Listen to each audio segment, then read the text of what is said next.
તો પંજાબથી મહત્વના સમાચાર સામે આવી રહ્યા છે। ચંદીગઢ મેયર ચૂંટણીમાં ભાજપનો વિજય થયો છે। આમ આદમી પાર્ટી અને કોંગ્રેસ વચ્ચે ગઠબંધનને હરાવ્યું છે, ત્યારે ભાજપના હરપ્રીત કૌર બાબલા મેયર બન્યા છે। જ્યાં 19થી 17 મતોથી મેયર ચૂંટણી જીત્યા છે, ત્યારે 3 કાઉન્સિલરોએ ક્રોસ વોટિંગ કર્યું હતું।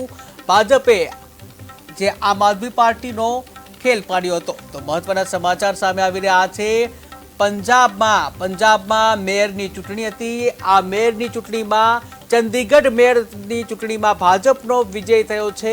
ઉલ્લેખનીય છે કે આમ આદમી પાર્ટી અને કોંગ્રેસ વચ્ચે ગઠબંધન થયું હતું, પરંતુ ભાજપે આ ગઠબંધનને માત આપી છે, હરાવ્યા છે। ત્યારે ભાજપ તરફથી હરપ્રીત કૌર બાબલા મેયર બની ગયા છે। ચંદીગઢના મેયર ભાજપ તરફથી હરપ્રીત કૌર બાબલા બન્યા છે। ત્યારે 19થી 17 મતોથી મેયરની ચૂંટણી જીત્યા છે। ઉલ્લેખનીય છે કે 3 કાઉન્સિલરોએ ક્રોસ વોટિંગ કર્યું હતું, જ્યાં ભાજપે આમ આદમી પાર્ટી અને કોંગ્રેસનો ખેલ પાડી દીધો।